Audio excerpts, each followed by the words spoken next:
यमुना तीरा वनचारी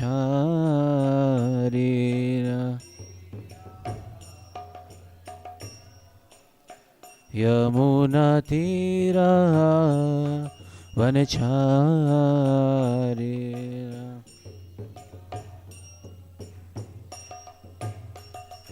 जय राधा माधवा कुंज विहारी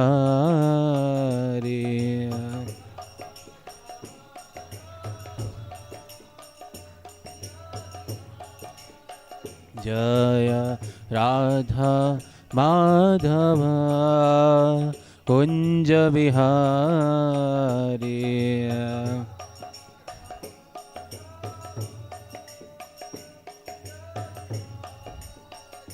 गोपी जनवल्लभा गिरिवरधारी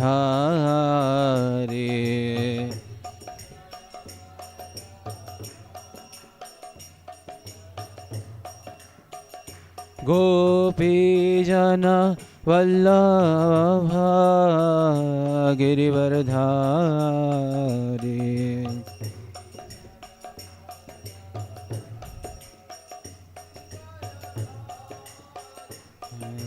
यशोदानन्दन व्रजजनरञ्जन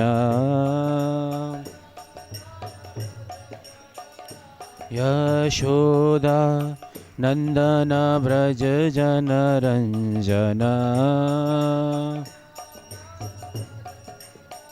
यमुनातीरावनचारी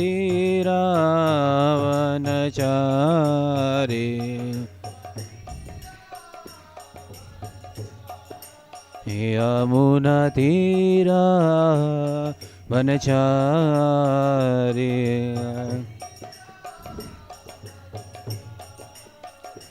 हरे Krishna Krishna Krishna Hare Hare Hare Ram Ram Ram Hare Hare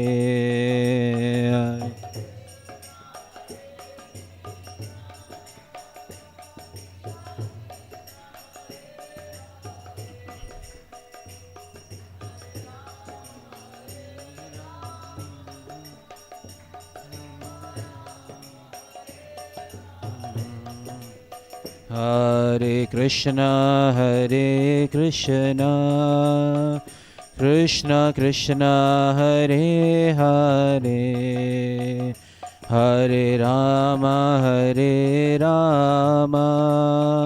Ram Ram Hare Hare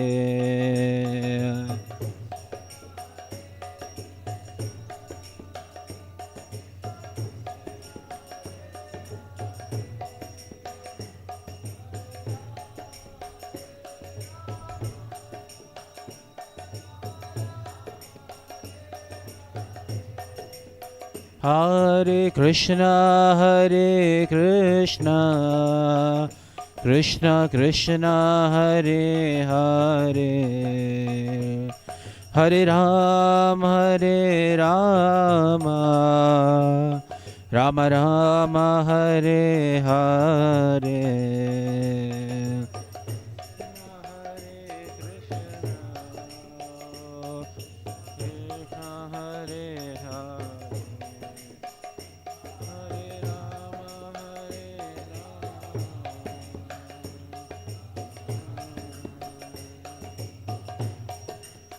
Hare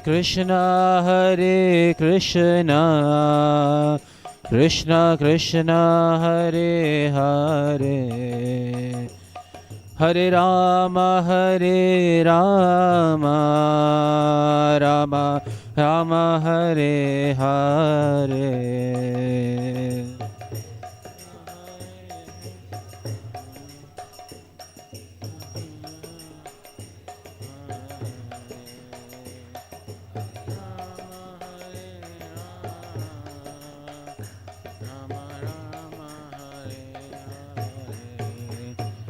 Hare Krishna, Krishna Krishna, Hare Hare, Hare Rama, Rama Rama, Hare Hare.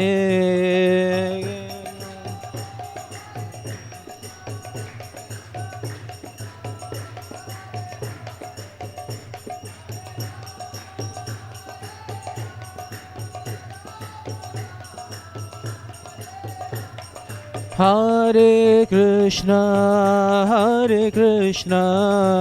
Krishna Krishna, Hare Hare, Hare Rama,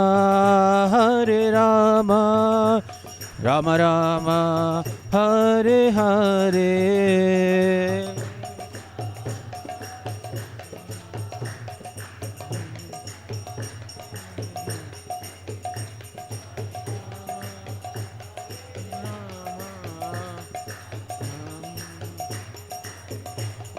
Jayo Krishna Balaram, Jayo Krishna Balaram, Krishna Balaram, Jayo Krishna Balaram.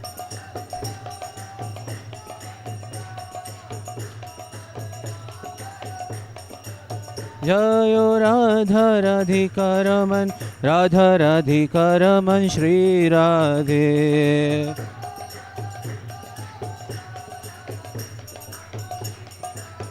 Jayo Jagannatha, Jagannatha, Baladeva Jaya Subhadra.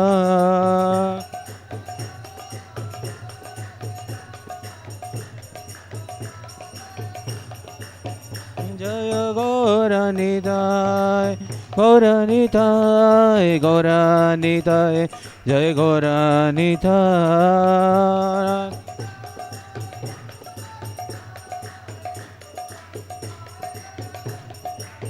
Prabhupada, Prabhupada, Prabhupada, Jai Prabhupada.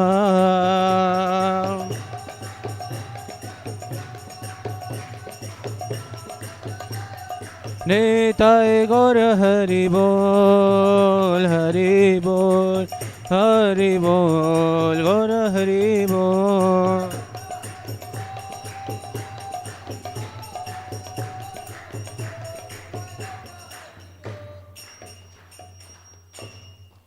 Shri Shri Radha राधिकान भगवान की जय, श्री श्री कृष्ण बलराम की जय, जगन्नाथ बलदेव सुभद्रा महारानी की जय, श्री श्री गौर निताई की जय, जगत गुरु श्रील प्रभुपाद की जय, निताई गौर प्रेमानंदे। हरे कृष्ण। तो आप सबका ये संध्याकालीन भगवत गीता कक्षा में हार्दिक स्वागत है। और हम भगवत गीता के एक बहुत ही महत्वपूर्ण अध्याय पे चर्चा कर रहे हैं, जिसका नाम है प्रकृति के 3 गुण।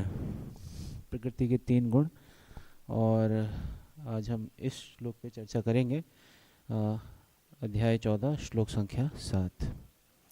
ओम नमो भगवते वासुदेवाय, ओम नमो भगवते वासुदेवाय, ओम नमो भगवते वासुदेवाय। ग्रंथ श्री भगवद गीता, अध्याय संख्या 14। अध्याय का नाम है प्रकृति के 3 गुण और श्लोक संख्या 7। ये श्लोक स्क्रीन पे आपको दिख रहा है और आप इसे पीछे पीछे रिपीट कर सकते हैं। रजोरागात्मकं विद्धि तृष्णा संगसमुद्भवम् तन्निबध्नाति कौन्तेय कर्मसंगेन देहिनम्। रजोरागात्मकं विद्धि तृष्णा संगसमुद्भवम् तन्निबध्नाति कौन्तेय कर्मसंगेन देहिनम्। रजोरागात्मकं विद्धि तृष्णासङ्गसमुद्भवम् तन्निबध्नाति कौन्तेय कर्मसंगेन देहिनम्। आप में से कोई रिसाइट करना चाहेंगे? रजोरागात्मकं विद्धि तृष्णासङ्गसमुद्भवम् तन्निबध्नाति कौन्तेय कर्म संगेन देहिनम्। और कोई रिसाइट करना चाहेंगे? Okay, thank you. इसका शब्दार्थ, अनुवाद एवं तात्पर्य His Divine Grace A C Bhaktivedanta Swami Srila Prabhupada ji के द्वारा। श्रील प्रभुपाद की जय। रजः रजोगुण राग आत्मकम आकांक्षा या काम से उत्पन्न, विद्धि जानो, तृष्णा लोभ से, संग संगति से, समुद्भवम उत्पन्न, तत वह निबध्नाति बांधता है, कौन्तेया हे कुंती पुत्र, कर्म संगेना सकाम कर्म की संगति से, देहिनम देहीधारी को। हे कुंती पुत्र, रजोगुण की उत्पत्ति असीम आकांक्षाओं तथा तृष्णाओं से होती है और इसी के कारण से यह देहधारी जीव सकाम कर्मों से बंध जाता है। पीछे पीछे दोहराइएगा अनुवाद। हे कुंती पुत्र, रजोगुण की उत्पत्ति असीम आकांक्षाओं तथा तृष्णाओं से होती है और इसी के कारण से यह देहधारी जीव सकाम कर्मों से बंध जाता है। अनुवाद आप ध्यानपूर्वक सुनिएगा। तात्पर्य, रजोगुण की विशेषता है पुरुष तथा स्त्री का पारस्परिक आकर्षण। स्त्री पुरुष के प्रति और पुरुष स्त्री के प्रति आकर्षित होता है, यह रजोगुण कहलाता है। जब इस रजोगुण में वृद्धि हो जाती है तो मनुष्य भौतिक भोग के लिए लालायित होता है, वह इंद्रिय तृप्ति चाहता है।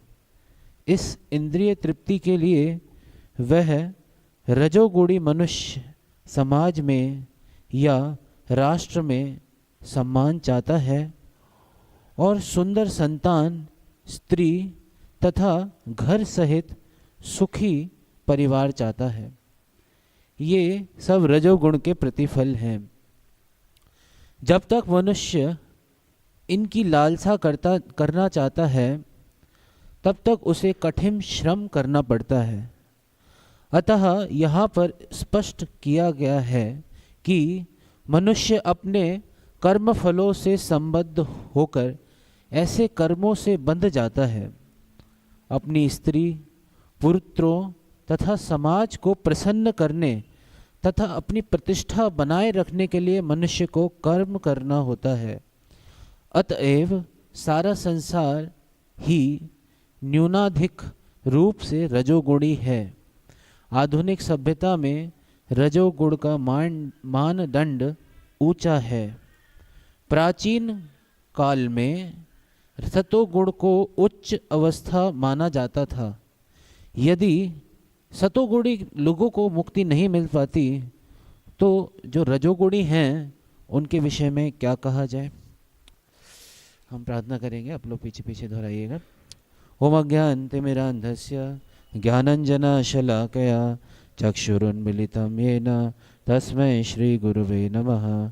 श्रीचैतन्यमनोभीष्टं स्थापितं येन भूतले स्वयं रूप गदामह्यं ददाति स्वपदान्तिकं वन्देऽहं श्रीगुरोः श्रीयुतः पदकमलं श्रीगुरुन् वैष्णवांश्च श्रीरूपं साग्रजातं सहगण रघुनाथान्वितं तं सजीवं साद्वैतं सावधूतं परिजनसहितं कृष्णचैतन्यदेवं श्रीराधाकृष्णपादान् सहगण ललिता श्रीविशाखान्वितांश्च हे कृष्ण करुणा सिंधु दीनबंधो जगत्पते गोपेश गोपिकाकांत राधाकांत नमोस्तुते तप्त कांचन गौरांगी राधे वृंदावनेश्वरी वृषभानुसुते देवी प्रणमामि हरिप्रिये वाञ्छाकल्पतरुभ्यश्च कृपा सिन्धुभ्य एव च पतितानां पावनेभ्यो वैष्णवेभ्यो नमो नमः।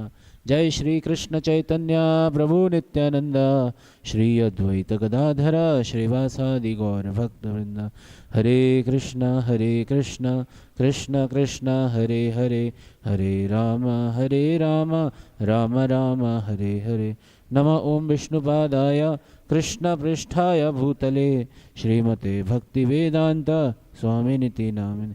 नमस्ते सारस्वते देवे गौरवाणी प्रचारिणे निर्विशेष शून्यवादी पाश्चात्य देश तारिणे।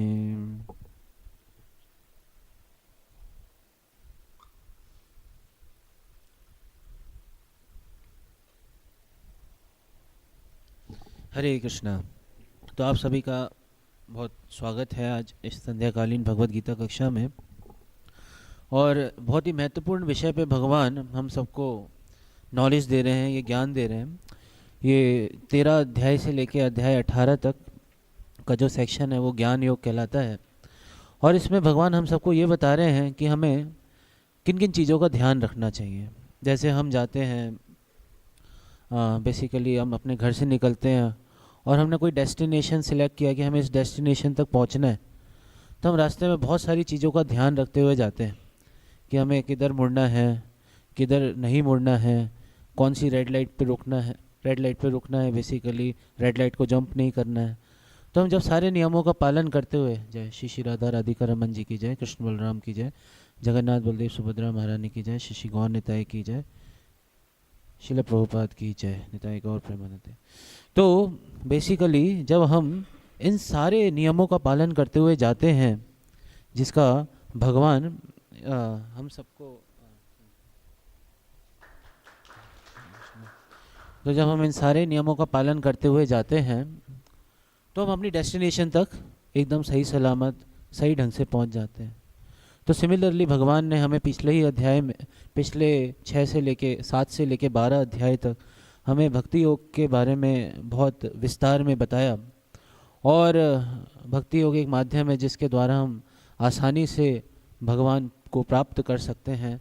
हाँ, लेकिन साथ साथ में भगवान इस चीज़ की नॉलेज दे रहे हैं कि भक्ति योग को बेसिकली इस भौतिक जगत में रहते हुए हमें किन किन चीज़ों का ध्यान रखना है ताकि हम इन भौतिक जगत में फंस ना जाएं। किन किन चीज़ों का हम ध्यान रखें, किन चीज़ों से हम केयरफुल रहें, क्योंकि ये जो प्रकृति के 3 गुण हैं ये क्या करते हैं, बेसिकली एक जीव को बांध के रखते हैं। वैसे तो एक जीव भगवान का अंश है। भगवान गीता में बताते हैं ममैवांश जीव लोके जीव भूता सनातना। हाँ, तो सनातन रूप से हमारा भगवान के साथ एक रिश्ता है, हम भगवान के अंश हैं। जैसे हम एग्जाम्पल देखते हैं कि अग्नि होती है और अग्नि में से चिंगारी निकलती है, स्पार्क्स निकलते हैं, है ना। तो similarly Krishna is like fire and we are like sparks. हम चिंगारी की तरह हैं। लेकिन समहाउ जब चिंगारी, हम देखते हैं कि जब एक लिविंग एंटिटी जब इस भौतिक जगत में आता है तो वो फंस जाता है। जब इस भौतिक जगत के ग्लिटरिंग एटमॉस्फेयर से वो अट्रैक्ट होता है ना, चकाचौंध से जब अट्रैक्ट होता है तो वो फंस जाता है इस भौतिक जगत में। और उसे 3 रस्सियाँ बांध लेती हैं। 3 रस्सियाँ बांध लेती हैं, एक सतोगुण, एक रजोगुण और एक तमोगुण। ये प्रकृति के 3 गुण होते हैं, प्रकृति के वश में आ जाता है। जैसे ही हम कृष्ण से बहिर्मुख होते हैं, कृष्णा बहिर्मुख जीव भोग वांछा करे, निकटस्थ माया तारे झपटिया धरे। कि जब हम कृष्ण से बहिर्मुख होते हैं, जब हम कृष्ण से मुख फेर लेते हैं, तो जो माया है, जो कि भगवान की ही एनर्जी है, मटेरियल एनर्जी है, वो क्या करती है, हम सबको पकड़ लेती है और पकड़ के बांध देती है इन 3 गुणों से। तो बेसिकली एक जो जीव है वो शुद्ध है, बेसिकली इज प्योर, एक सोल जो है वो प्योर है। लेकिन जैसे ही वो इस भौतिक जगत में आती है या आता है, कुछ भी कह सकते हैं, तो वो इन प्रकृति के 3 गुणों द्वारा बंध जाता है। ये सुन, प्रकृति के 3 गुणों द्वारा बंध जाता है। हर कोई बंधा हुआ है।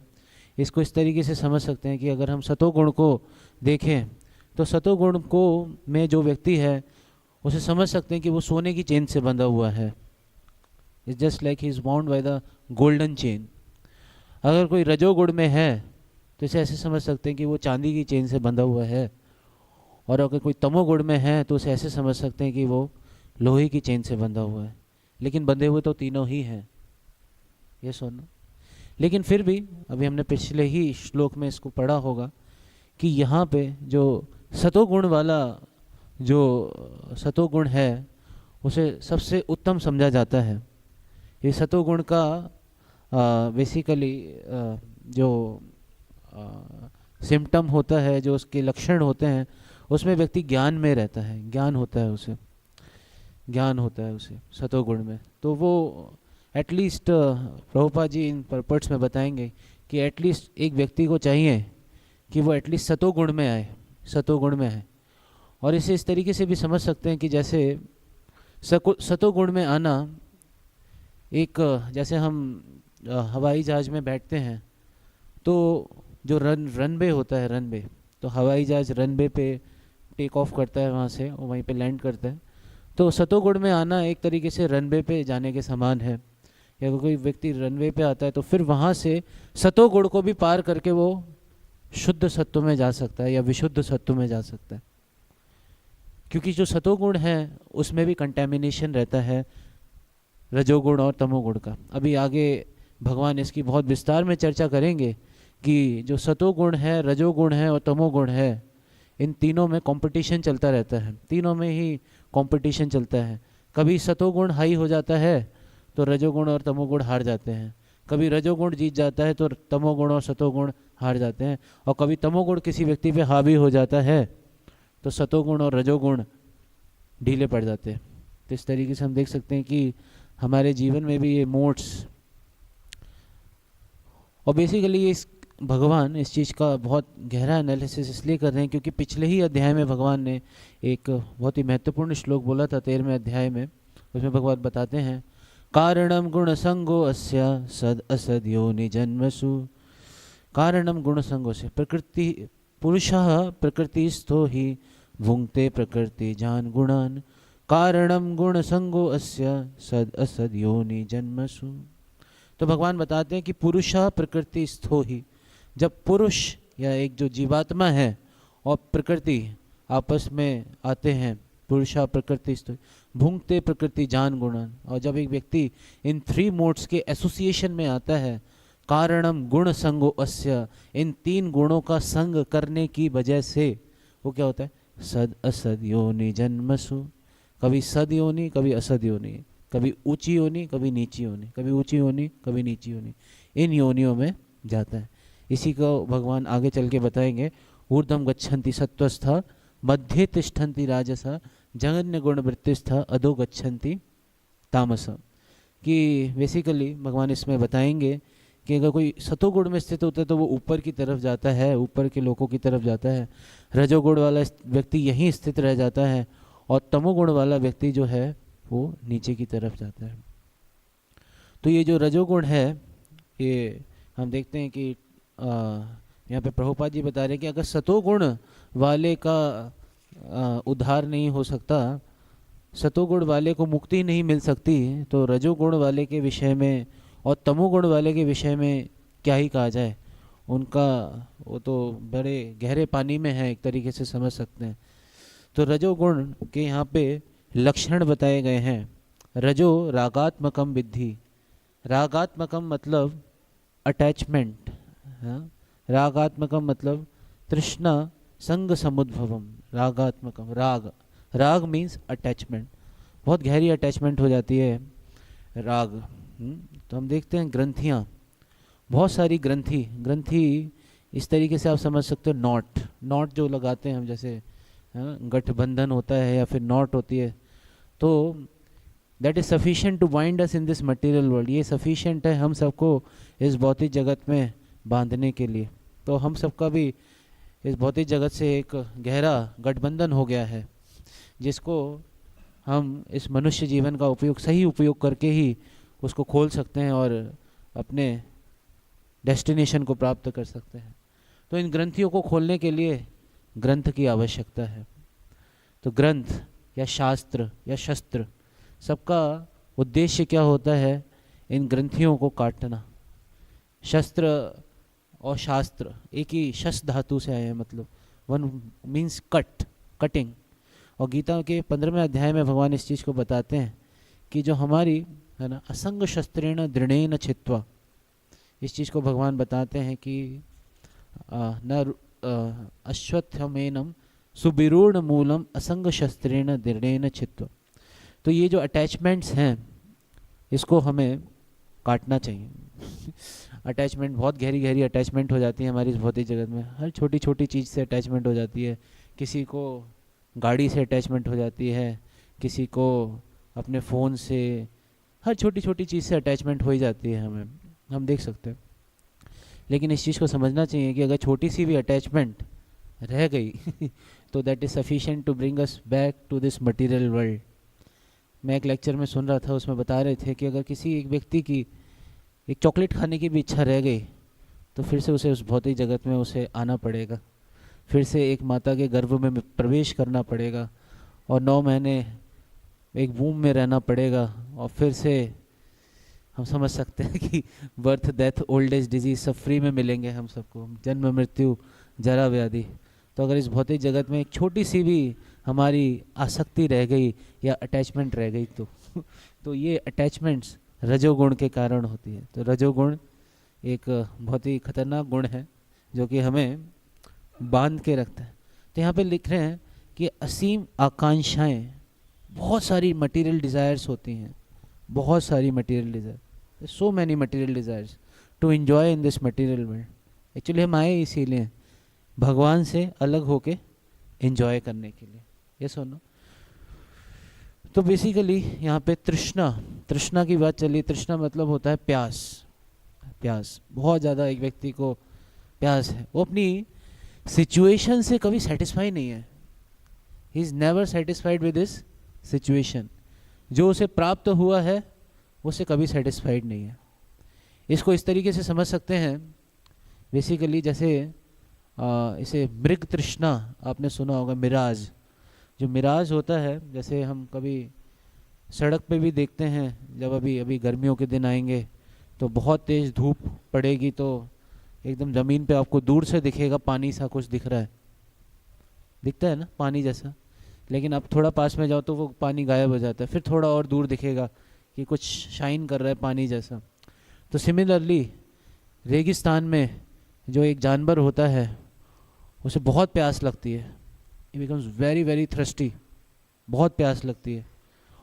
और बेसिकली जब वो देखता है कि भाई ये पानी पास में ही दिख रहा है उसे, जब शाइन पड़ता है सन का ऑन द सैंड, जो रेत पे सूर्य का किरण पड़ता है तो उसे लगता है कि यहाँ पे पानी है। और जैसे ही वो उस स्थान पे पहुँचता है, जैसे ही वो उस स्थान पे पहुँचता है तो वहाँ पे पानी नहीं होता है। वो थोड़ा और आगे देखता है कि अच्छा यहाँ पे पानी है, वहाँ पे पहुँचता है तो फिर और आगे जाता है। तो सिमिलरली एक लिविंग एंटिटी या एक जीवात्मा जब इस भौतिक जगत में आती है तो उसके अंदर बहुत सारी तृष्णाएं आ जाती हैं।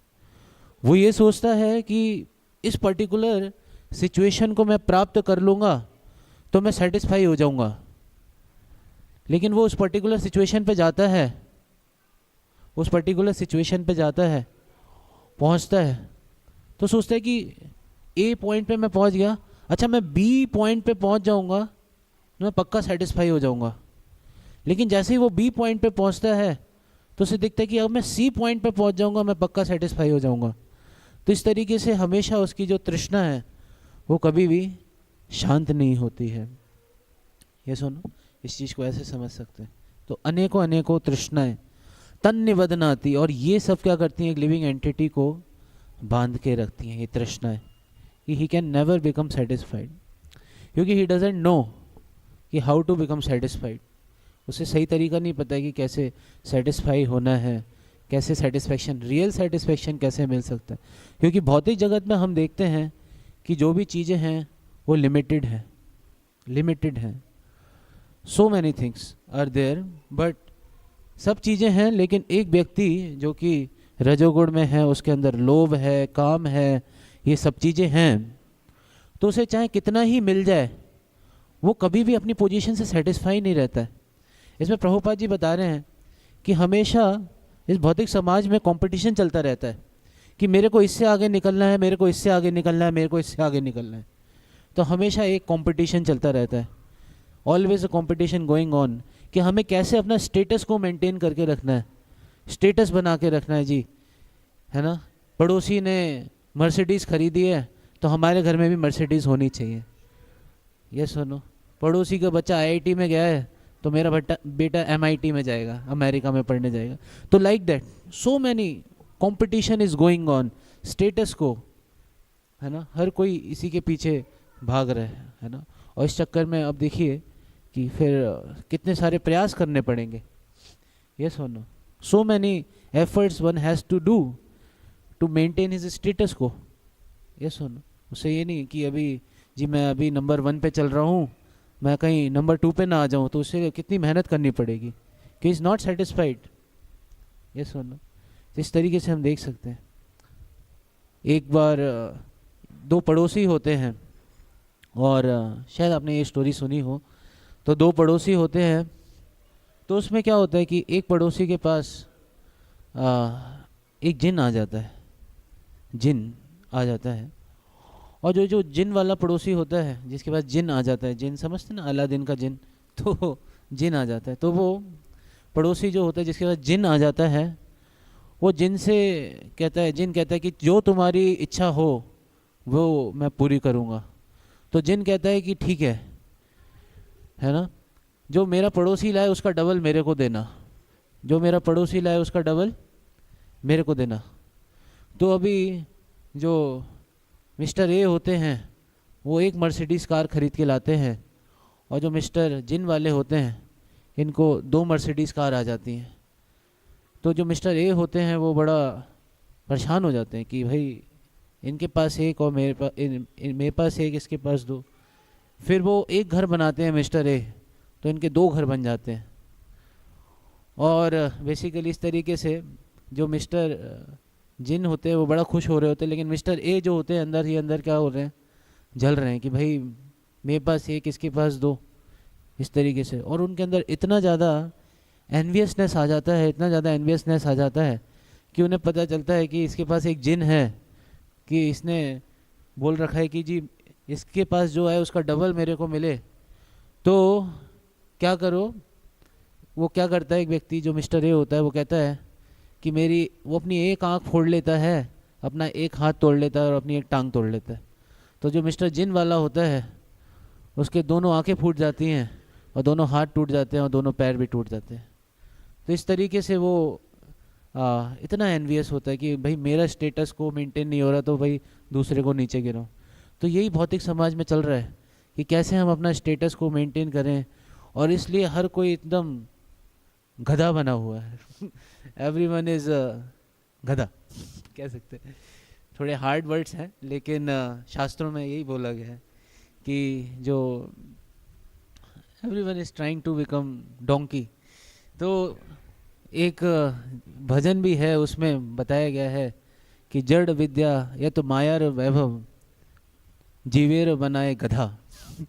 तो very heavy words are there by our acharyas, but it's true, सही है कि जो जड़ विद्या एक व्यक्ति को क्या बनाती है, गधा ही बनाती है। पूरे दिन व्यक्ति क्या करता रहता है, काम काम काम काम लगा रहे, 16 घंटा 17 घंटा। He doesn't have the time for Krishna, उसके पास समय नहीं है भगवान के लिए। ये सुनो, नाम जप करने के लिए समय नहीं है, तो व्हाट कैन बी डन। तो बहुत महत्वपूर्ण है इस रजोगुण को समझना, कि रजोगुण जो है ये बांध के रखता है। और रजोगुण के बारे में भगवान अध्याय संख्या 3 में भी बहुत गहरा एनालिसिस करते हैं। उसमें बताते हैं कि अर्जुन एक क्वेश्चन पूछते हैं बेसिकली भगवान से, अत के न प्रयुक्तोयम पापम चरति पुरुषः अनिच्छनपि वाष्णेय बलाद इव नियोजिता। तो रजोगुण जो होता है एक लिविंग एंटिटी से बहुत सारे, अब सेंस ग्रेटिफिकेशन की इच्छा है तो व्यक्ति उस टाइम पे उसका ज्ञान ऐसा ढकता है कि सेंस ग्रेटिफिकेशन के आगे उसे कुछ नहीं दिखता है। बस उसे ये चाहिए कि उस टाइम पे बस मेरा सेंस ग्रेटिफिकेशन पूरा हो जाए। तो भगवान वहाँ पे बताते हैं कि अर्जुन क्वेश्चन पूछ रहे हैं कि अथ केन प्रयुक्तोयम, ऐसे कैसे समझा जाए भगवान, पापम चरति पुरुष, एक व्यक्ति पाप कर बैठता है, अनिच्छन अपि वाष्णेय, उसकी इच्छा भी नहीं है, हे वृष्णि वंशी, उसकी इच्छा भी नहीं है कि वो पाप करे, लेकिन समहो रजोगुण के प्रभाव में वो क्या कर बैठता है, बलादेव नियोजित, ऐसा लग रहा है कि कोई उसे फोर्स कर रहा है पाप करने के लिए। तो ये जो सेंस ग्रेटिफिकेशन है एक व्यक्ति को मजबूर कर देता है पाप करने के लिए। तो भगवान इसका उत्तर इस प्रकार से देते हैं, काम एषा क्रोध एषा रजोगुण समुद्भवा महाशनो महापापमा विद्येनम इह वैरिणम। तो भगवान इस चीज़ को बताते हैं कि काम एषा क्रोध एषा रजोगुण समुद्भवा, है ना। जो काम है और क्रोध है, जो काम इच्छाएं हैं और क्रोध इच्छाएं हैं, वो किस कारण से आती हैं, इस रजोगुण के संपर्क के कारण आती हैं। और जब एक रजोगुण एक व्यक्ति के अंदर आता है तो उसकी कॉन्शियसनेस को भी कवर कर लेता है, उसकी कॉन्शियसनेस ढक जाती है। वैसे तो एक लिविंग एंटिटी की जो सही में चेतना होनी चाहिए वो कृष्णा कॉन्शियसनेस होनी चाहिए, लेकिन जो वो भौतिक जगत में आता है तो उसकी अलग अलग लेवल पे कॉन्शियसनेस जो है वो ढक जाती है ना। तो जब लिविंग एंटिटी, प्रभुपाद जी एक ने पर्पट्स में बताते हैं इस तरीके से कि जब एक लिविंग एंटिटी इस भौतिक जगत में गिरता है तो अगर वो सतोगुण के संपर्क में आता है तो इट्स जस्ट लाइक कि वो एक सूखी घास में चिंगारी गिरती है जैसे। तो क्या होता है, जैसे कोई सतोगुण में होता है तो उसके बहुत ज़्यादा फेवरेबल चांसेस होते हैं कि वो तुरंत भक्ति को या भगवान की भक्ति को एक्सेप्ट कर लेता है, क्योंकि it's just like dry grass में चिंगारी गिरी। आप ड्राई ग्रास, सूखी घास में हल्का सा चिंगारी लगाओगे तो तुरंत आग पकड़ लेगा। तो सिमिलरली अगर कोई सतोगुण में है तो तुरंत कृष्ण भक्ति को स्वीकार कर सकता है, कर लेगा, बहुत ज़्यादा उसके फेवरेबल चांसेस हैं। लेकिन अगर कोई रजोगुण में गिरता है, रजोगुण वाला व्यक्ति, स्पार्क जो होती है just like the spark is falling on the wet grass, थोड़ी सी गीली घास में, हाँ, हरी हरी घास में। तो आप देखो हरी घास को अगर आप आग लगाने की कोशिश करो तो बहुत डिफ़िकल्टी से उसमें आग लगेगी, आपको पेट्रोल डालना पड़ेगा, आपको सब चीज़ें डालनी पड़ेगी, तब जाके कहीं आग लगेगी। और अगर कोई तमोगुण में गिर जाता है तो वो ऐसी घास में गिरता है जिसमें बहुत सारा पानी भरा हुआ है, तो वो आग भी बुझ जाएगी। तो इस तरीके से हम देख सकते हैं कि कॉन्शियसनेस कैसे कवर होती है। यहाँ पे भगवान बता रहे हैं कि जैसे अग्नि धुएं से कवर हो जाती है, एक मिरर धूल से कवर हो जाता है, और एक वूम्ब जो होता है, एक बेसिकली जो एक भ्रूण होता है वो गर्भाशय से आवृत हो जाता है, उसी प्रकार से जो जीवात्मा होती है इस इन मोड्स ऑफ मटेरियल नेचर से कवर हो जाती है। काम की ये अलग अलग स्टेजेस बताते हैं भगवान। और ये जो काम होता है एक व्यक्ति के, क्या करता है, ज्ञान को ढक लेता है। काम इच्छाएं या फिर भोगने की इच्छाएं इस भौतिक जगत को, उस व्यक्ति के ज्ञान को ढक लेता है, और व्यक्ति सोचता है कि मैं इनको सेटिस्फाई करूँगा तो मैं शांत हो जाऊँगा, बस एक चॉकलेट मिल जाए मैं शांत हो जाऊँगा, बस एक बार मैं एक क्रिकेट मैच देख लूँ मैं शांत हो जाऊँगा। लेकिन हम इसको इस तरीके से भगवान बताते हैं, आवृतम ज्ञानमेते न ज्ञानिनो नित्य वैरिना काम रूपे न कौन्तेय दुष्पुरे न नलेन च। तो एक व्यक्ति के ज्ञान को ये ढक लेता है काम इच्छाएं जो कि रजोगुण से उत्पन्न होती हैं, और ये एक ज्ञानी व्यक्ति का नित्य वैरी है। नित्य वैरी मतलब हमारा शत्रु है ये। काम रूपे न कौन्तेय, तो काम रूप में दुष्पुरे न नलेन च, अग्नि के समान है। तो कई बार हमें ऐसा लगता है कि अगर मैं ये इच्छा पूरी कर लूँगा तो मैं शांत हो जाऊँगा, एक बार इच्छा ये पूरी हो जाए मेरी तो मैं शांत हो जाऊँ। नहीं, अगर वो व्यक्ति इच्छा पूरी कर लेता है तो it's just like putting the ghee और clarified butter on the fire. इसी प्रकार से है अग्नि में घी डालने जैसा। जब हम अग्नि में घी डालते हैं तो एक बार को लगता है कि अग्नि जो है वो हल्की हो गई है, लेकिन तुरंत से अग्नि बहुत तेज प्रज्वलित होती है। और जब एक व्यक्ति के अंदर सेंस ग्रेटिफिकेशन या इंद्र तृप्ति की इच्छा आ रही है, तो अगर वो पहले ही पॉइंट पे उसे स्टॉप नहीं करता है और सोचता है कि बस मैं एक बार इंद्र तृप्ति कर लेता हूँ, तो जब वो दूसरी बार इच्छा आएगी उसके अंदर और तीव्र रूप से इच्छा आएगी, और जब वो तीसरी बार करना चाहेगा तो और तीव्र इच्छा आएगी, चौथी बार और तीव्र इच्छा आएगी। इस तरीके से एक लूप बन जाता है और बेचारा उस लूप में फंस जाता है। और फिर इच्छाएं, और फिर वो एक तरीके से हम देख सकते हैं कई लोग हम सुनते हैं कि लोग एडिक्ट हो जाते हैं किसी चीज़ के, एडिक्शंस हो जाते हैं लोगों को, और फिर उन एडिक्शन से बाहर निकल पाना उस व्यक्ति के लिए बहुत ही ज़्यादा मुश्किल हो जाता है। Yes sir. तो ये जो हम समझ सकते हैं कि जो रजोगुण है ना, यहाँ पे इस तरीके से समझ सकते हैं। सिमिलरली इसका हम एक बहुत महत्वपूर्ण एग्जाम्पल इस तरीके से देखते हैं कि जो रजोगुण होता है या जो काम इच्छाएं होती हैं, ये काम, इनके 3 स्थान भगवान बताते हैं कि ये कहाँ पे बैठा होता है। तो काम जो होता है वो 3 जगह पे बैठा होता है। एक होता है इंद्रियों में, दूसरा होता है मन में, और तीसरा होता है बुद्धि में। तो सबसे बेस्ट तरीका क्या है, इसे कहाँ पे रोक दिया जाए, किस लेवल पे रोक दिया जाए? इंद्रियों के लेवल पे ही रोक दिया जाए। क्योंकि हम देखते हैं जैसे ही विषय वस्तु के संपर्क में ये इंद्रियां आती हैं, सेंस ऑब्जेक्ट्स के कांटेक्ट में ये जब इंद्रियां आती हैं, है ना, तो फिर अंदर कीड़ा घुस जाता है, कंटेमिनेशन घुस जाता है। तो सिमिलरली हमें इस चीज़ को समझना चाहिए कि ये इंद्रियों के लेवल पे ही रुक जाए। तो इसीलिए भगवान बताते हैं, हाँ, यदा संहरते चायम कूर्मो अंगानि व सर्वशा, हाँ, तो वशे ही यस्य इंद्रियानि तस्य प्रज्ञा प्रतिष्ठिता। ये 2 अलग अलग श्लोक हैं, लेकिन यहाँ पे भगवान बता रहे हैं कि जैसे ही जब हम खतरा देखें या कोई सेंस ऑब्जेक्ट देखें या कोई गलत चीज़ देखें, तो तुरंत हमें गांधी जी की फिलॉसफी को याद कर लेना चाहिए, बुरा ना देखो, बुरा ना सुनो, बुरा ना बोलो, जो भी है। तो कहने का मतलब ये है कि हमें तुरंत अपने, जैसे भगवान इसमें एग्जाम्पल देते हैं कछुए का। जो कछुआ होता है, अगर आप उसे टच करने जाओगे तो कछुआ क्या करता है, तुरंत अपनी इंद्रियों को अंदर खींच लेता है, तुरंत खींच लेता है।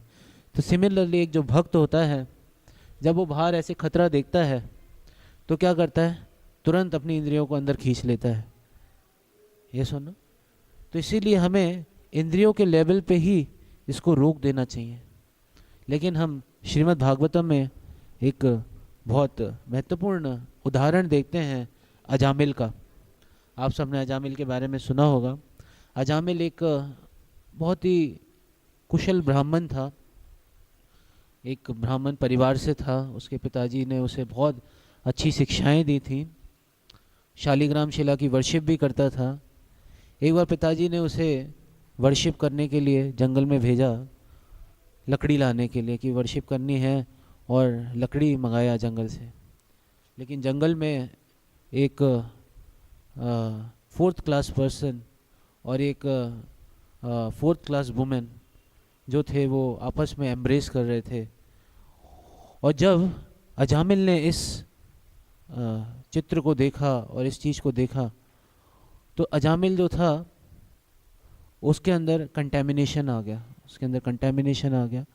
और फिर अजामिल जो था वो अभी इंद्रियों के द्वारा, आँखों के द्वारा, सबसे पहले उसने आवाज़ सुनी जब वो लकड़ियाँ तोड़ रहा था, तो उसने आवाज़ सुनी और फिर उसके बाद उसने देखा कि वहाँ पे एक पुरुष और एक स्त्री आपस में इस तरीके से गलत चीज़ों में लगे हुए हैं। तो फिर वहाँ पे वो उस चीज़ को देख के उसके अंदर मन में अभी इंद्रियों के थ्रू अभी सेकंड स्टेप पे कहाँ पहुँचा, मन पे पहुँचा।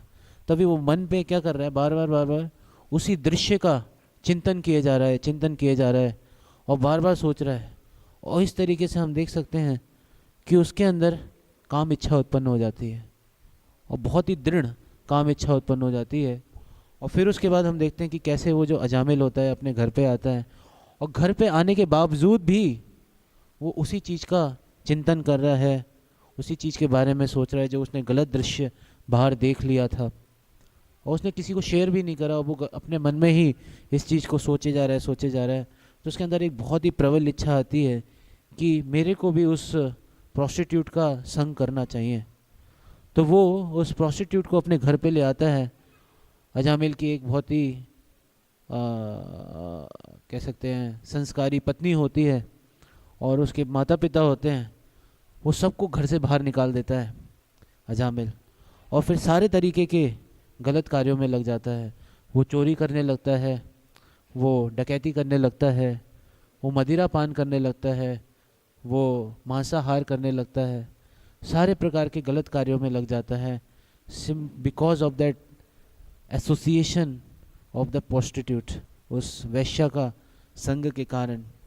और उसका पूरा का पूरा जो ब्राह्मणिकल स्टेटस होता है, कहाँ हम देखते हैं कि जो अजामिल एकदम सतोगुणी था, मंत्रों का उच्चारण करता था, शालिग्राम शिला की सेवा करता था पिताजी की आज्ञा से, कहाँ वो इस गलत संग में आके उसके अंदर सारे गलत आदतें आ जाती हैं।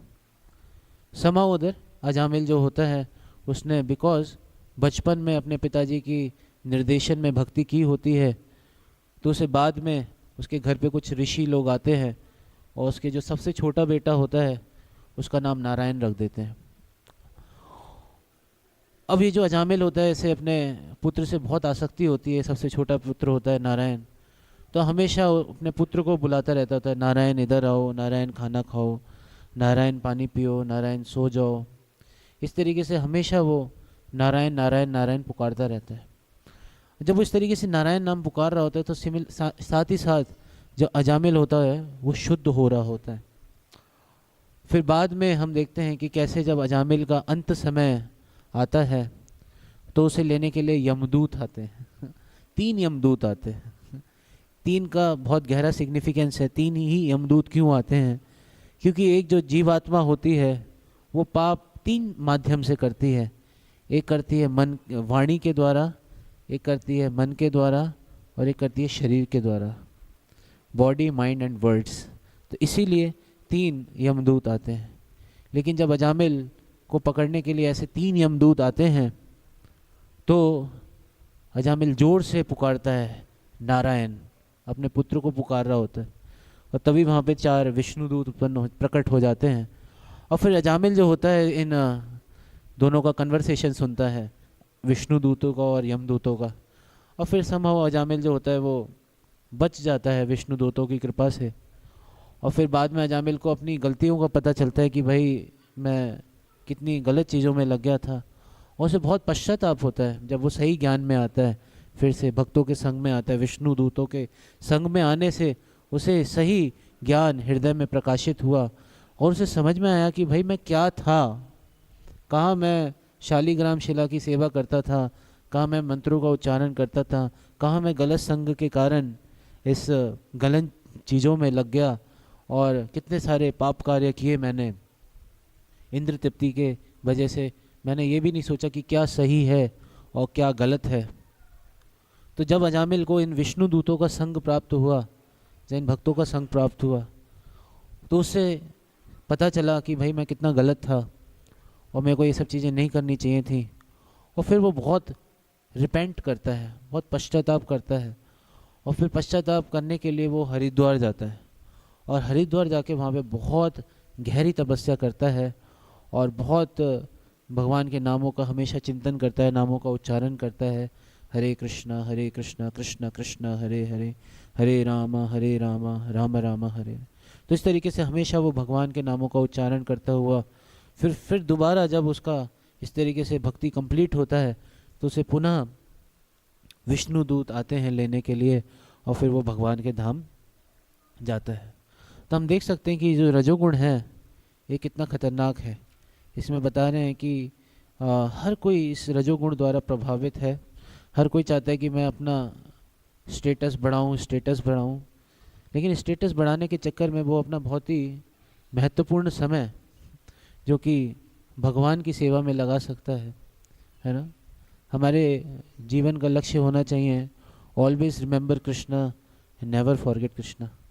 स्मर्तव्य सततम विष्णु विस्मर्तव्य न जातु चेत, सर्वे विधि निषेधास्योरेतयोरेव किंकरा। तो हम देखते हैं कि भक्ति में, इन शास्त्रों में, इस भगवत गीता में बहुत सारे हमें नियम बताए गए हैं। इन सब का एक ही लक्ष्य है, और वो लक्ष्य क्या है? To always remember Krishna and never forget Krishna, कि हम भगवान को हमेशा याद रखें और कभी भूलें ना। तो कब हम याद रख सकते हैं भगवान को हमेशा और कभी नहीं भूलें? तो उसके लिए हमें, है ना, simple living and high thinking की फ़िलॉसफी को अपनाना चाहिए। सादा जीवन उच्च विचार। लेकिन अभी के समय जो लोग सोचते हैं कि basically high living and hardly thinking, high living होनी चाहिए लेकिन सोचते नहीं है कुछ भी, ये सुनो। तो इसलिए हमें समझना चाहिए सादा जीवन उच्च विचार की फ़िलॉसफी, सिंपल लिविंग एंड, इसीलिए सिंप्लिसिटी। अपने जीवन में हम जितना ज़्यादा सिंपल रहेंगे उतना ही ज़्यादा हम भगवान का स्मरण कर पाएंगे। नहीं तो हम जितना ज़्यादा कॉम्प्लेक्सिटीज़ क्रिएट करते जाएंगे, और हम सही में इतने सारे सेंस ग्रेटिफिकेशन के चक्कर में, इतनी सारी इच्छाओं के चक्कर में कॉम्प्लेक्सिटी ही क्रिएट किए जा रहे हैं, और इन कॉम्प्लेक्सिटीज़ के चक्कर में हम फंस जाते हैं। And now we don't have time for Krishna, now we don't have time for reading Bhagavad Gita, now we don't have time to come to the Gita class, we don't have time even for taking darshan. इतना जल्दी में व्यक्ति रहता है, जल्दी सब कुछ जल्दी करना है, जल्दी माला भी करनी है, जल्दी दर्शन भी लिपटाने हैं, सब कुछ एक तरीके से बस लिपटाने वाला होना चाहिए, जल्दी खाना भी खाना है। तो व्यक्ति भाई थम जाओ, थोड़ा शांत हो जाओ, धीरे ये सर। तो इस चीज़ को समझना चाहिए, बहुत जल्दी ये करना है वो करना है। तो आप देखो ऐसा व्यक्ति हमेशा हाइपर टेंशन में रहता है। इसी तरीके से उसे बहुत सारी बीमारियां भी लगती हैं, tension, hyper tension, depression, like that. इतनी सारी इच्छाएं हैं ना, रजोगुण है, रजोगुण भरा पड़ा है, तो इतनी सारी इच्छाएं होंगी। अब सारी इच्छाएं तो पूरी होंगी नहीं, इच्छाएं पूरी नहीं होंगी तो क्या आएगा? गुस्सा आएगा, हाइपर टेंशन, बॉम्ब ब्लास्ट हो जाएगा, ये सुनो। तो इस तरीके से हम समझ सकते हैं ये रजोगुण बहुत ही खतरनाक है, इससे हमें बचना चाहिए। और हम इसके लिए सतोगुण को अनुकूल करें अपने जीवन में। सतोगुण के लिए यही है कि अपने आप को हम, बहुत सारे सतोगुण के लक्षण भी बताए गए हैं, क्या हमें सतोगुण में करना चाहिए। हमें ग्रंथों का अध्ययन करना चाहिए, हमें भगवान के नामों का जप करना चाहिए, हमें सुबह जल्दी उठना चाहिए ब्रह्म मुहूर्त के समय। ऐसे बोलते हैं कि जो सतोगुण बहुत हाई होता है उस टाइम पे, तो हमें सुबह उठना चाहिए, जल्दी स्नान करना चाहिए, अपने जगह को साफ रखना चाहिए। ये कुछ प्रैक्टिकल चीज़ें हैं, ग्रंथों का अध्ययन करना, लेक्चर्स को सुनना, भक्तों का संग करना, शुद्ध सात्विक आहार, प्रसाद को स्वीकार करना। तो जब हम इन सब चीज़ों को करेंगे अपने जीवन में डेली नित्य रूप से, तो हम इस रजोगुण और तमोगुण के प्रभाव से बचे रहेंगे और हमेशा सत्व में स्थित रहेंगे। और सत्व में एक व्यक्ति जो नॉलेज में होता है वो सोच पाता है कि क्या सही है और क्या गलत है। लेकिन एक जो रजोगुण में व्यक्ति होता है वो नहीं सोच पाता है, उसे बस दिख रहा होता है सेंस ग्रेटिफिकेशन, ये किसी तरह मेरे को सेंस ग्रेटिफिकेशन करना है, चाहे अच्छा हो चाहे बुरा हो। And he is a big follower of Charvaka muni who says ऋणम कृत्वा घृतम पिबेत यावत जीवेत सुखम जीवेत भस्मीभूतस्य देहस्य कुतः पुनरागमन भवेत। तो चारवाक मुनि है, वो कहते हैं कि चोरी करो, डाका डालो, चाहे कुछ करो, लेकिन घी पियो है ना, क्योंकि पता नहीं कब ये जीवन ख़त्म हो जाए। तो इसलिए जितना एंजॉय करना है इस जीवन में कर लो।